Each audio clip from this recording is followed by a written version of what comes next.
Hello, everybody, and welcome to today's BAInsights session. Today, really pleased to have an excellent guest, Helen, to come and join us and to share with us the session that I first saw at the BA conference a few months ago. So I'm really looking forward to it. It's on the topic of BA volunteering or business analysis for volunteering, and I'm sure you'll find it as interesting as I did when I first watched it, and will do again, I'm sure.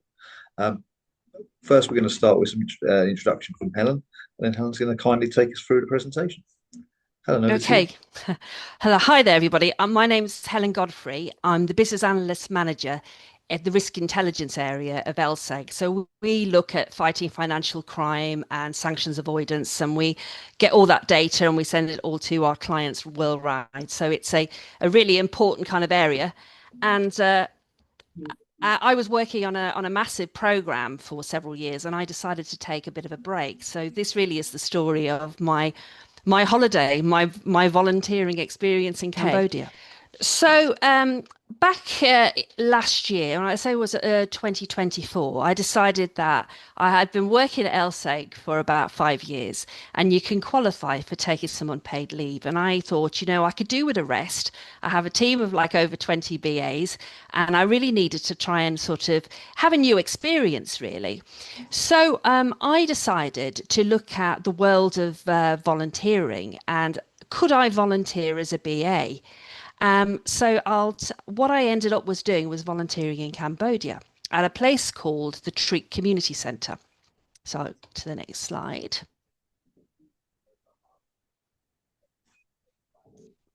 Right. So when I kind of started, and I think we all find this in our jobs. What does a business analyst do? I mean, people in our own businesses don't even understand sometimes what we do for a living. Never mind people that have had never anything to do with working with sort of businesses and doing our job.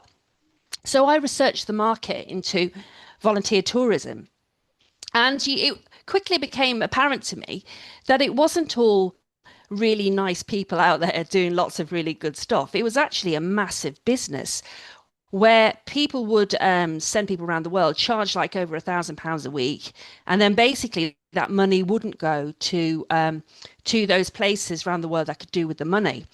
And a lot of the times it was really hard sell. As soon as you gave your details, they were ringing you up every 3 to 4 days, trying to get you to part with your cash.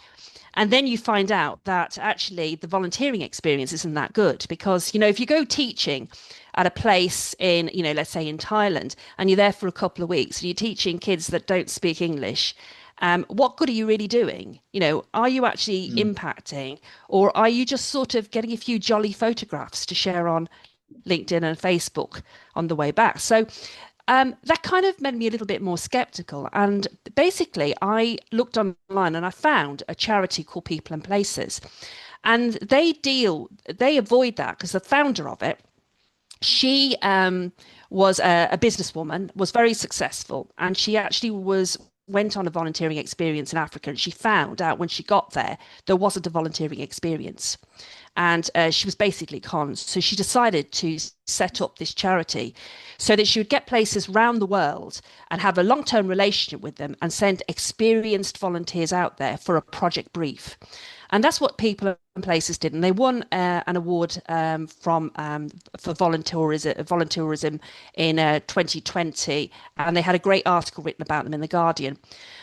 So they deal with not just people that are like gap year, they're dealing for people like me that's been around rather a long time and in all walks of life. They do people that have been civil engineers, people that have been teachers, social workers, that kind of people have been typically going out to help people out in these different locations.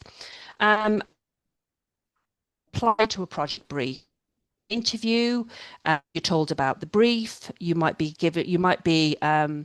have 2 or 3 options that you can choose from and to go through CRB checking as well. So it's all done really carefully and it's all the money that basically goes to the charity that's actually you're going to be working with. So it's a really great place.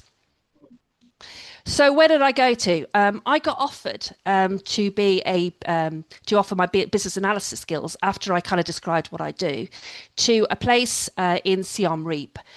We've all probably heard of Siem Reap. It's got Angkor Wat, one of the great wonders of the world, an absolutely amazing place. Miles and miles of buildings like that. It is absolutely incredible that are like over 1,000 years old. So it's an incredible place to go. And the reason I chose there was because I have a team in Bangkok. So I could stop off, meet my guys over there in the Bangkok offices, see a bit of the sights, and then I could go off to get a flight over to Siem Reap. So they picked me up at the airport. I had an induction when I got there. And Siem Reap is an amazing place because it's in one of the poorest areas of Cambodia. People on the outskirts of Siem Reap that are like tuk-tuk drivers or work in like factories, they're earning $250 a month to $300 a month. That's what they earn. And yet you go into Siem Reap and there's some of the poshest, fanciest hotels with very, very rich tourists going there to see, and they might be there only for a few days. So it's a real sort of city that there's the haves and the haves not, really. And quite eye-opening, really, that you could go out and see people living in a platform house, which is kind of got corrugated roof, and yet only a mile down the road, you've got the Plaza Hotel. You know, it's real a place of have and have not. So that's a bit about Siem Reap. And each year, there's probably millions of tourists that go to Siem Reap from all around the world. And it's a great opportunity for people to earn a living, you know, to get some of that nice Western fat cash to help them in their careers and look after their children and to have a good standard of living. So Siem Reap is where I went to, and the Treat Community Centre is about 3 kilometres outside Siem Reap. And my job was to work with Salin, and this is Salin Rin here that you can see sitting next to me. I do look a bit hot there. It's like 40 degrees, no air conditioning. And Salin is an amazing person. She has helped with her English husband Michael Horton to set up to take over the Treat Community Centre, which is a school for kids. Now, I don't know if you know about your history, but the Khmer Rouge were the Communist Party in Cambodia that took over, and there was just massacres. Millions of people got killed. And you've probably seen films like The Killing Fields, things like that, that tell you a bit about the awful history of what happened in Cambodia. And it only happened for a short period of time, but it had a major, major impact into society because there's not enough educated people. Basically, the educated people got murdered, you know, effectively. Right, So it yeah. takes many generations of people to build up enough people to teach and to build up the kind of the infrastructure again. So at the moment in Cambodia, kids attend school for half of a day each day. They have the morning session or they have the afternoon session. Now, Treat Community Centre, they provide education for the other half. And that allows people to get to work. It allows for childcare. It prevents the kids being on the streets, potentially begging or being approached by people they shouldn't be approached. But also, their school is completely in English. So they get a great opportunity to become completely fluent. And that helps them tap into the tourist industry in Siem Reap. There's about 300 kids there. They range from the age of maybe about 5 or 6 right up until 14-year-olds. And they have, open classrooms. And it's run, thanks to Michael and Salin, completely by Khmer people. There's no Westerners that are teachers in the school. It's all the Khmer people but people go over to help them in like teacher training, help them how to do things in a different way to give sort of inspiration to them. But Salin was help running the school, but over COVID, what happened was that the school was really, really reliant on third-party funding, like grants, things like that, the volunteers going over to help. Yeah. Now, when COVID hit, all that went, and they were struggling to pay the teachers in the school. And, that would be absolutely catastrophic for Treat Community Centre. So what Salin and Michael wanted to do was to create a new revenue stream. Salin has got a really interesting background. She left school around about 14 and was buying and selling, local marketplaces on the road. Um, she had to support a lot of her family as well because they were impacted by what happened in Cambodia by the Khmer Rouge. But she has, a buy, a sell kind of attitude, really hands on. But she left school at 14. So, for me coming over, who's working at the London Stock Exchange, and it was quite intimidating for Salin. But actually, Salin is really clever, really switched on, and has got a great entrepreneurial spirit. What she doesn't have is some of the tools and techniques that we can bring as business analysts and also as project managers. So I was kind of helping her with her business initiative. Now, Salon went on a training scheme that the government were running to teach tailors.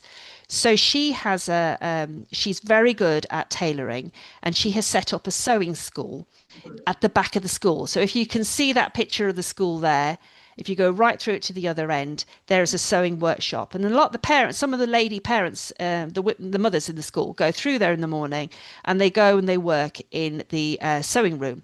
And they have health care, they have family friendly hours, they get paid reasonable salary in a friendly environment where they're not exploited. And, they absolutely love it. And Salem has got about 7 or 8 women in the village, and also out workers as well.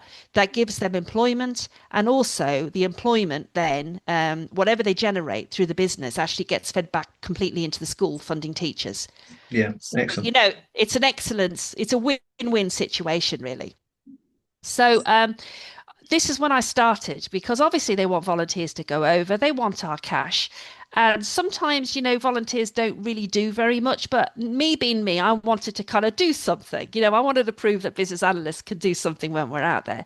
So I asked Michael what he thought a business analyst could do. So this is a little video of Michael. I honestly didn't know. I have a banking background, so I had some notion of business processes. And what I understood about business analysis, I thought would be difficult to fit to a one-woman organisation here in Cambodia. I couldn't quite see how all those skills could transfer down to what we try to do here. So, but I think that's pretty typical of business analysts. Often people don't know what we could bring to an organization or a program. There's a lot of assumptions made. So it was no different really than what I normally deal with sometimes when I do my job. Yeah, So I can relate to that. you can relate to that. So so if I go on to the next slide here. So Michael then gave me a course, an induction to Cambodian culture. And I think this is really important about learning who are your stakeholders? What is driving them? How are they different? And it is no different when you go into a different culture. So Cambodian culture and Khmer culture is really different to our Western culture. It is very much about hierarchy. When I went in, I'm an older woman, so therefore I'm regarded as people being very deferential to me, people saying yes a lot of the time. Even in the language, in the Khmer language, there's different words for people, different verbs, depending on where you are in your, how old you are. And that's one of the questions that Khmer people will ask you is how old you are. And that's because they want to use the right terminology when they're addressing you. It's about honor and reputation. It's about not criticizing and patriarchy. It's a very patriarchal society. Though I wouldn't say that between Salin and Michael, but I won't say that. Harmony, about getting along, helping out. If let's say somebody needs a tuk-tuk for their job, the whole of the family, extended family, chip in. It's not a very sort of like nuclear family as we have here. And collectivism is doing things for the group, the village, the wider family.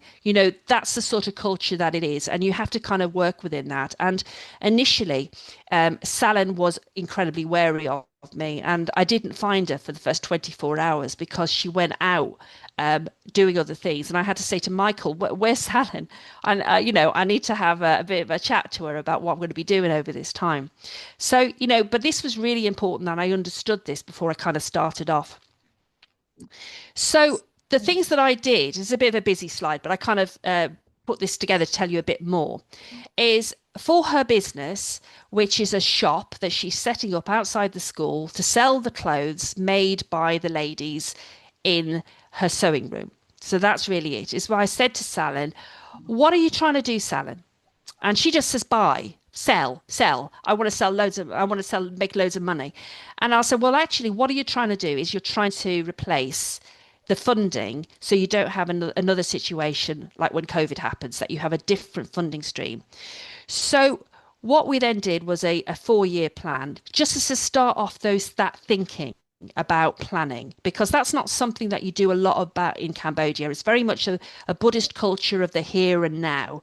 So this was trying to get her to think about it. And I said, this is not in stone, Salen. This is just to give you an idea. So we worked out that the first year was to break even with the costs. And then we did some calculations to work out what the overheads were, how much it would be to pay the people, and how much she needed to make. And it was a very simple thing that she would know how much she'd need to make a month or how much she'd need to make a quarter, so that she was breaking even. And that was really important, because the business could be in actually a little bit of a vanity project for Salen, because she likes that, she enjoys that more, so I wanted to make it quite clear.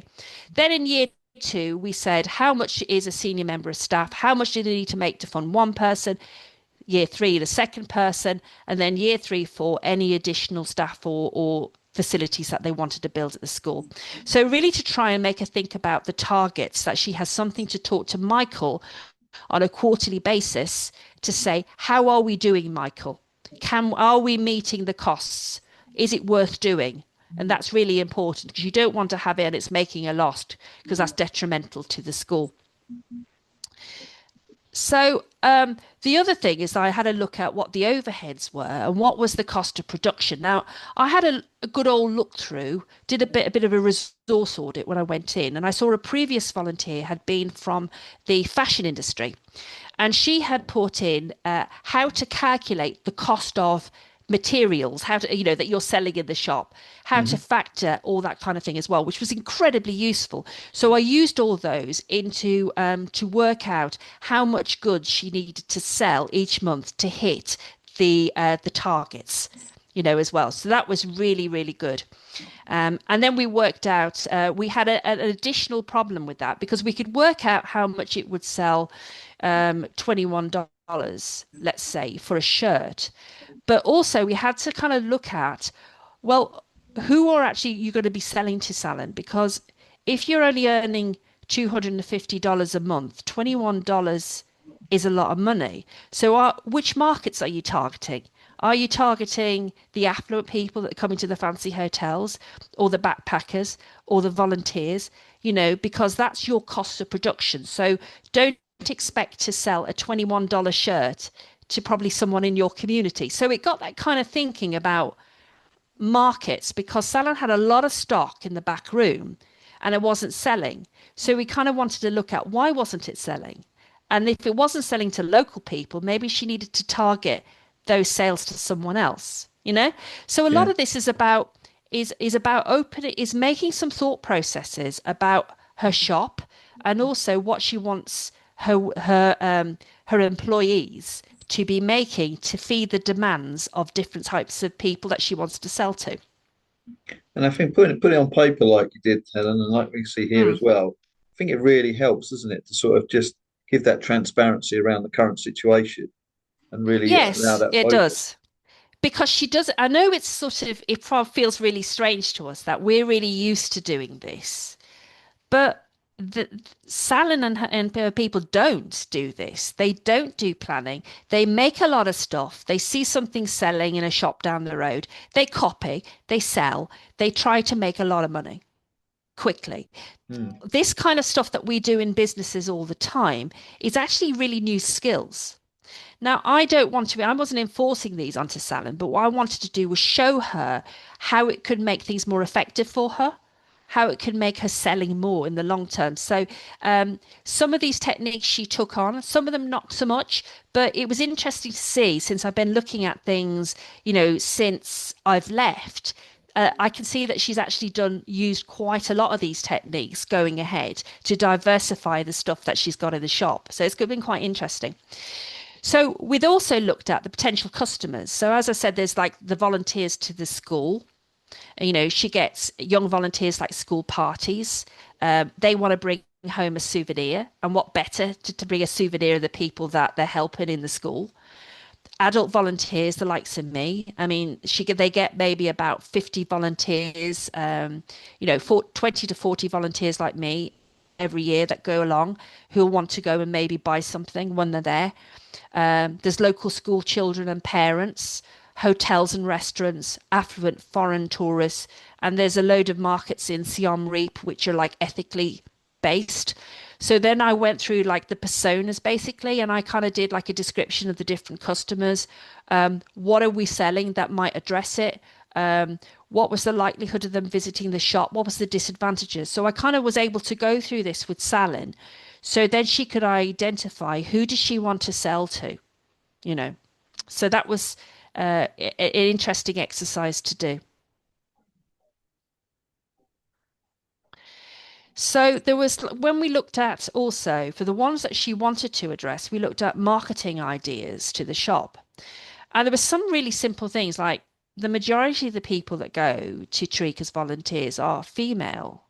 So reduce the amount of male stock that you're selling. I mean, maybe not totally, but maybe the large shirts are not going to sell particularly well, because a lot of them are going to be, because first of all, Khmer people are generally a lot smaller than us Westerners. The typical height is maybe about 5'2" for a lady. For a man is probably a bit less than me. So having that stock in there, you have to gauge about who you're going to try and sell to. And then look at what we previously sold. There's in Cambodia, they keep receipts, paper receipts for everything. So doing an audit of what you've got, who have you sold it to, and evaluate what products might be suitable for different groups and maybe even sending out questionnaires to potential volunteers that are coming out. What would you be interested in? To do some research in advance so that you're making things suitable for what they want to buy and not just making stuff, Yeah. It's an excellent example of there as well, where sometimes within your own organisation, although in this case temporarily within your organisation, you've got people that can represent your customer base. So you can use their insight as customers to help make sure that you're treating your customers correctly. It doesn't mean you can't speak to your customers, but it's quite a nice sort of proxy and an accessible one. Yeah. And you can speak to them but that sort of mindset of asking people what they want to see is not something that tends to happen, because it's a deferential type of culture, cooperative type of culture. That sort of going out and asking and questioning people is not something you typically do, or that I sort of saw when I was there. Yeah. But having the confidence to do that, I created some questionnaires for Salin, that market research type things that she could use for the different groups. So she could send it out potentially in advance. If she knows that, say, a large group of people are coming over from Australia to help in the school, send it out. We do this sort of stuff. What are you most interested in? Bespoke stuff? Or scrunchies or soft toys. What would you be most interested in? And that helps her get the stock ready for when she has like visitors coming along to the school. So there was also some other things. We looked at different kinds of marketing opportunities as well. And I know I'm going in a lot of different places, but that's how my sort of experience was sort of going into a lot of different places, was that Salin wanted to start a cookery school in the because they have this sort of catering facility there. And I was kind of saying, well, why do you want to do that? Well, everybody does that. And we make a lot of business through restaurants make a lot of business through this. It's put on Get Your Guide. it costs about $40 to go on. We can make some money. But then we sort of went through and said, well, you've got to have the equipment. Then you've got the health and safety type stuff. You've got to take, if you're dealing with Westerners, there's like allergies, that's really important as well. There's things you need to consider. Then you need to plan it. I said, well, why are you trying to think of this when your core skill set is sewing? You could do a sewing experience. And she sort of looked at me and I went, you could do this. And I brought up Get Your Guide in Vietnam and showed her make your bag in a day, talk to the local people in the community village, like the sewing team, and have a tour of the village. And they were charging $70 a go. And as soon as she saw that, the lights went on. And by the next week, she'd already done a pilot of the sewing class. And that's the amazing thing about Salin, is that once she sees something and she wants to do it, she's off. She's off. And then we had some volunteers in to do it, and then we did a retro. What went well, what didn't well, and she ran the retro, which was great. We got a board ready for her, and she was writing notes on it, so it was really good. So the other things I did was teaching Salin, sort of agile to Salin, really. Was we had a grand opening for the shop, and that was an opening for the local people. And we then did basically Salin's tasks, Michael tasks for the people in the team as well, and we did doing, done. And then we put and we also had to put little symbols on it because Michael is colourblind. He didn't tell me that until I'd done the board, which was slightly inconvenient. So we put on all that. So we did it for the opening, and then Michael said, well, we need to have another opening which is for the expats, so we then put them in another color code that we put them on the board, and then Salin said to me, I want this moved to Michael's office so I can check on Michael that he's doing his jobs. So that was quite good because obviously that's his wife, so she's saying to him, Michael, you haven't done your job for this opening, and she can tell him off. So I thought this is really, really great. And then she decided that she was going to use it as a technique in the sewing room so that she could allocate out the orders to the different people in the sewing team. Now, that was me sort of coaching her, I suppose, on a technique. But then it was Salin's own idea then to bring it forward and teach every and to then use it actually with the sewing ladies in the room. And what she then did was takes a photograph of it and she shares it on Messenger, on WhatsApp with her sewing team externally as well, so she can have an up-to-date view of what's going off. So I think some of the other stuff I did with Salin then was trying to break down things in manageable units, because she was sort of giving, like, let's say, 50 dresses to, let's say, Dara. And I said, well, actually, if you break it down into tens, you'll be able to see who's sewing fastest. And she said, oh, yes, that's a good idea. So, she's actually what's called, there's a good term called the boss out there. She's called the bong. So if you said, where's the bong? It was Salin. So everybody respects Salin. She's the boss. So we launched the staff shop. We launched the shop, and this is at the launch. This is Salin with the opening board.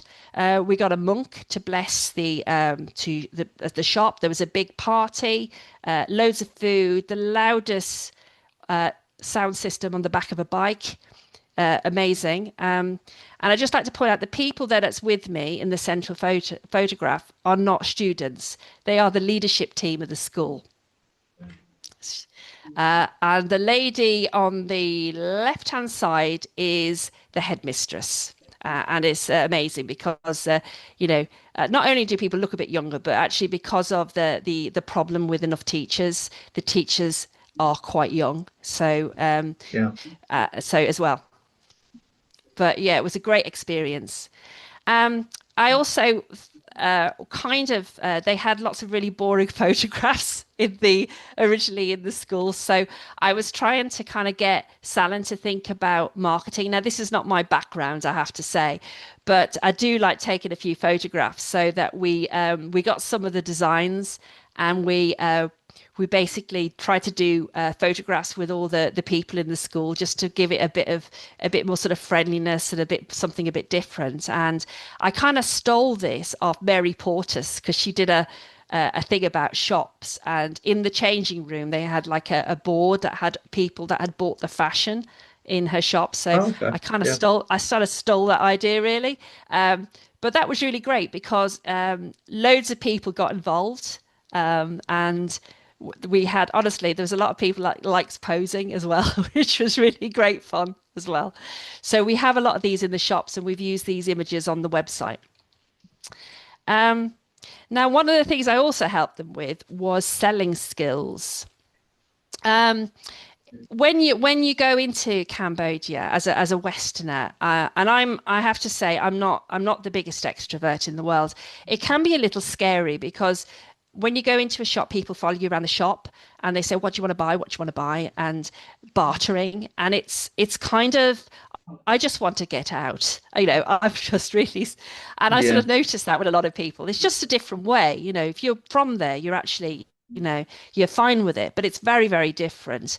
So we had some training on how to sell to Westerners about the price is the price that we've got on the label, about how to have a bit of rapport with your customers, how not to get too close, about physical proximity, lots of different things like that. And we managed to get some volunteers from the guest house I was at to come along to the shop so that people could practice, and then we could give some feedback on to how that was going here. We also did some stuff about how to get more sales. So we did about upselling and cross-selling. And I explained to them the concept of, if someone comes in and you're chatting and they might be a restaurant owner, to say, "Oh, well, we do napkins, and can I take your details?" And Salin the Bong will get in touch with you to do things like that. Or if you're buying a dress, perhaps cross-selling, maybe you'd like to kind of buy a scrunchie as well, that kind of thing.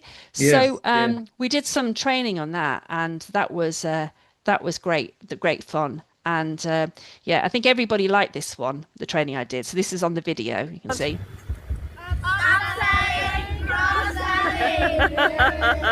Yeah, because they do like to sell. So that was something that everybody tried out, and it was a lot of fun. Oops. Right. So the other thing I helped Salin with was networking, which is not a concept that's used a lot over there. And there are some other organizations that sell ethical clothes for a charity. And one of them is called Morijana, and the other one is called Dorsu. Now, initially, Michael and Salin thought they as like competitors. Why would they want to talk to us? Because we're sort of doing the same sort of thing. We're using a shop to sell ethical clothes to help the women, and also it provides funding for the school. So what I did when I was there, I just reached out to the owners of those organizations, Morijana and Dorsu, and we got a tremendous response back. Morijana is run by a lady called Lynn Johnson, an Australian who's in Phnom Penh, the capital. And she has set it up to help women that are working, let's say in, prostitution, that kind of sort of situation in Phnom Penh. And she gives employment, but also trains the women in management skills to run their own businesses as part of her initiative with Morijana. And we met up with her in Phnom Penh with Salin and Michael, because I then moved on after my volunteering. And she was really marvelous that she invited Salin over to see how they do quality checking in her factory, and also talked about how she sourced her fabrics in Phnom Penh and where she got fabrics that were ethical, that were surplus to requirements, that she could then use in her garments. Talked about how she got people to help with the designs. And also, one of the brilliant things about it is this training scheme that she runs. She actually offered Salin the opportunity, if she was interested, to become part of it and to become part of a women's management network in Phnom Penh. And that was really brilliant. they also would set up calls with Dorsu, but it happened sort of after I left. But they were sort of really helpful as well. But they were kind of based in America and kind of winding down their operations in Cambodia. But I think it was really good to show networking and working with other people, that it doesn't have to be me all the time, you know. And I think I saw evidence of that in some of the things that Salon has been doing since with other people in the community. There are people with other skill sets, other artisans, and she's now doing collaborations with them for selling stuff in her shop. There's like a line of crochet items, which is from another artisan, and she's bringing those sort of things. So it's about kind of working together as well. And she was reaching out to some of sort of the local cafes and things about could she work with them in providing uniforms and things like that. Very, very much. It seems that as I'm hearing this, Helen, I'm thinking about those people that might put a SWOT together and think about their external opportunities in different ways. Yeah. This is a classic example of that. It is. It's really, I did a SWOT analysis for her, but it was kind of looking at what opportunities there were externally and with things like restaurants and hotels. There's ethical places in Siem Reap that would attract a certain sort of visitor, you know. So I did a SWOT analysis really as part of that, and this sort of opportunities was also part of the opportunity part about how they could work with other people. So I did cover an awful lot of stuff because I was only there about 4 weeks, really. So I had to sort of tackle a lot of different kind of things, and I left and I had a lot of this written up afterwards, and I did take Michael and Salon through a lot of the stuff so that it's available for the next volunteer or for Salon or Michael if they want to use it in other things. I mean, there was other things I did as well, like teaching how to use Copilot for bids, what training materials were new to me. So it was general like awareness of items that's out there that can help people, you know. And we take a lot of this for granted. You know, what we know is what we know, but there's people out there that have a completely different life experience, that this is really just providing people with the information, you know. Right. So at the end of my experience, I kind of, as I'd sort of made sure that they had a strategy, I kind of made sure that they know how much they needed to make a month for targets. I helped them with some techniques as well, like planning, you know, how to sell. I did stuff on risk management, a whole range of different type things at all. I kind of said before I left, well, what did you get out of my visit? You know, this crazy English lady that's just arrived. What did you get? So this is the responses I got. And it's just been unbelievably successful. You have not only been able to cut through some of the fog and to come up with some quite simple planning techniques that I've maybe seen on TV once, but never actually seen stuck on the wall of my office. You've not only been able to put some structure and thought into what we do, and maybe come up with some strategies as to how that might happen, but you've also been doing some research as well and come up with some ideas that we probably would not have thought of.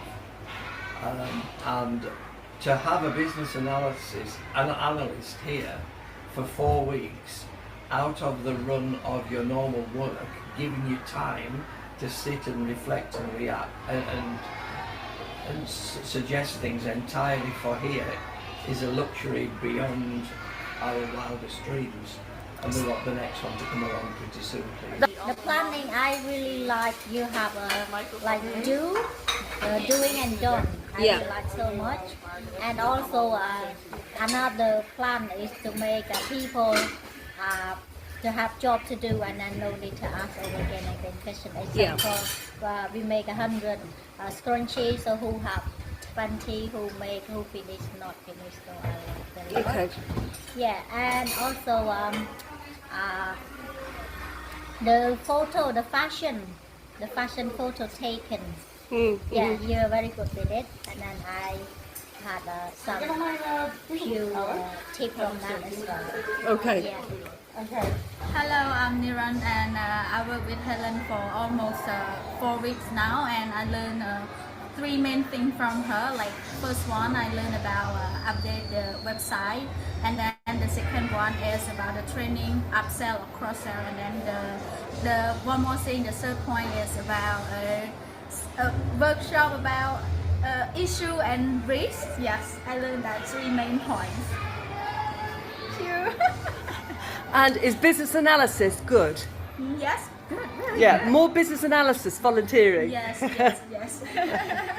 That's what I was going to ask you, because hopefully this will go out to an audience of maybe a few hundred business analysts out there at the BA conference. So what would your message be to anybody thinking of volunteering out here? Well, do it.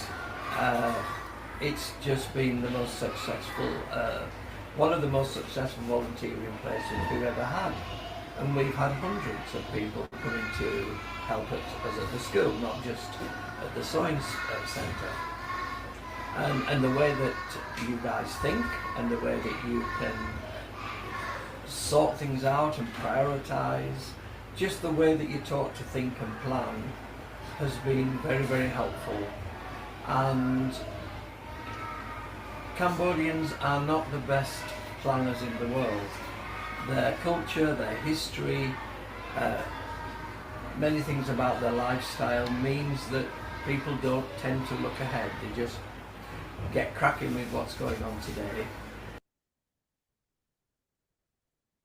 Oops. So that's Michael. I think really it just is always the thing with business analysts. I always feel we're a bit like Mary Poppins, you know. When or Nanny McPhee, when you don't need us, we'll be there, and when you do need us, we won't. But you know, that kind of thing. It's always potentially the other way around. I can't remember, but it's that sort of situation. Is that they? I think once they discovered what our skill sets are, you know, it's so valuable to many different organizations out there. And I just wanted, if anybody was interested in volunteering, and you can do this remotely or on site, the People and Places charity contacts is Sally Grayson and Diane Ashman. And there are opportunities worldwide. I mean, I went to Cambodia, but there's some in the Gambia, there's South Africa, there's Morocco. I think there's some in South America as well. So there's lots of opportunities. And I think, you know, you don't have to be a teacher and you don't have to be a nurse or a doctor. You know, we've got skills that are, you know, really needed. They just don't know they need them yet. Yeah, no, that makes perfect sense. It all resonated with me, Helen, I must say, as it did once again previously on the conference.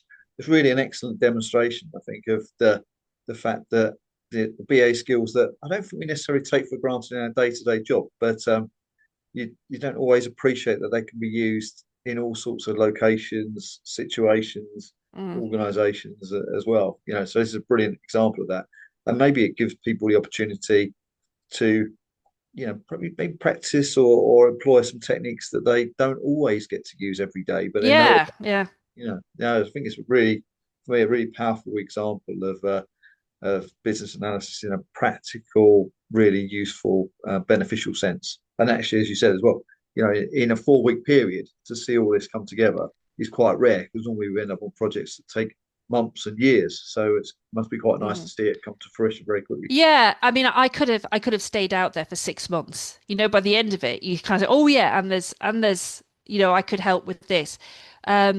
But it's really about changing mindsets and giving some skills. It's not about effectively me doing the work, you know. I'm giving ideas to Salen so that she can kind of explore and develop her own business, because she's really great at it. But an outside perspective just gives you so much more, I think. That's right. Yeah, and yeah, you are. You know, sorry. And you are right. I mean, because in, you know, most situations where I've done, like, you know, I've been, you know, I'm BA manager now, but done analysis, you don't get to do strategy or a most or or catware or personas, or you don't get to do all that kind of strategic analysis type things as well. It's only very rarely. We're often, I think, excluded from some of those strategic analysis type activities.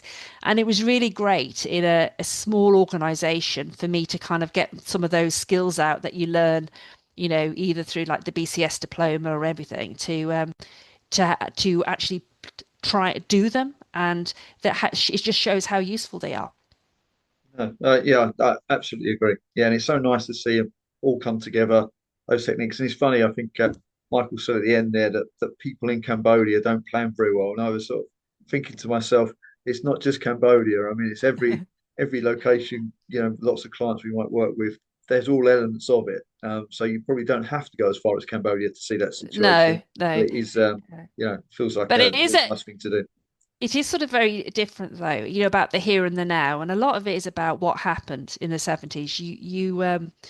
You don't plan long far ahead because it's kind of a Buddhist culture, but also you don't know what's going to happen. When you go to a restaurant in Cambodia, nobody, how we wait till everybody gets their food. That doesn't happen.